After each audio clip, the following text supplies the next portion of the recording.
Hello hello.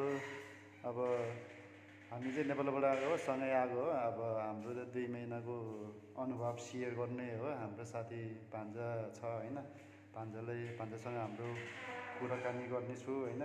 कस्तो भइरहेछ काम, के कसो होइन, सजिलो गाह्रो कस्तो होइन, हामी कुरा सेयर गर्नेछु। हाम्रो भान्जा हुनुहुन्छ, भान्जालाई वेलकम गर्न चाहन्छु। अनि हेलो मानसरी। हेलो भान्जा, के हेलो बनाउन मानसरी। लाग्नु भएको?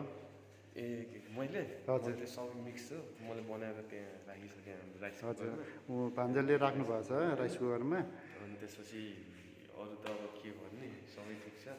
भान्जाले म के सोध्न चाहन्छु भन्दाखेरि, अब तपाईँ र हामी त सँगसँगै आएको है। हजुर अब एउटै प्लेनमा एउटै फ्लाइटमा आउनुभएको आएको हामी। हजुर। काम कस्तो भइरहेछ, के भइरहेछ भनिदिनु पऱ्यो है। काम सजिलो गाह्रो कस्तो? काम भन्दाखेरि हजुर। सबै गाह्रो हुन्छ। हजुर। बिस्तारै सजिलो हुँदै जान्छ, तर काम त गाह्रो हो। हजुर। सबै काममा त गाह्रो त भइहाल्छ नि। हजुर। अब कसैले जानेको हुन्छ, कसैले नजानेको हुन्छ, हजुर। कसैले के हुन्छ, कसैले के हुन्छ, त्यो छुट्टै कुरो हो।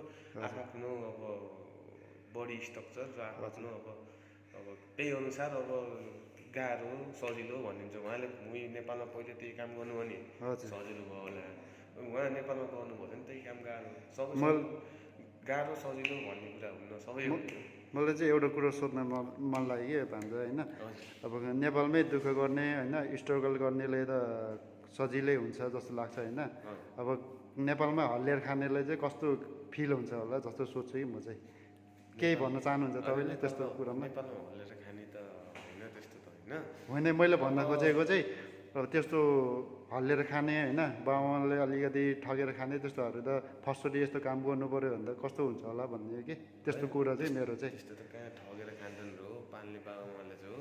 यहाँ जस्तो गभर्मेन्ट नेपालीमा त त्यस्तो ठगेर खाँदैनन्। त ठगेर खाने हो भने भन्ने आफ्नो ड्याडी मम्मी खाने, के ठगेर खाने हो? तर आफ्नै खाने हो। ल ल ठिकै छ।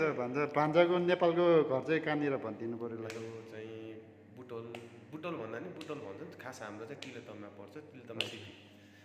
अहिले चाहिँ नगरपालिका भएको हो। अहिले भर्खरै भन्दा नि पहिलादेखि नगरपालिका हो। पहिला हाम्रो तिलोत्तमा भन्ने यो एकदम राम्रो एउटा ठाउँ, यो शङ्करनगर तिलोत्तमा भन्ने एउटा राम्रै ठाउँ हो। अहिले पनि त्यो ठाउँ अझै पनि राम्रो छ, विकसित छ।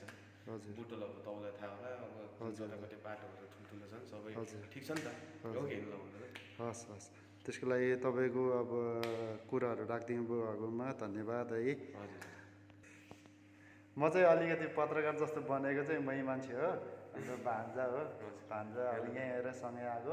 के भन्नुहुन्छ तपाईँले? लाइभ अब सिएर यताउति लाइक गर्न? होइन, लाइक सेयर सब्सक्राइब सबै गर्नु होला। टिकटकमा भने लाइक गरिदिनु होला, अनि अब युट्युबमा भने सब्सक्राइब गरिदिनु होला, मामालाई माया गर्नु होला होइन। ल हस् है, धन्यवाद है। ल ठिक छ है। हस्।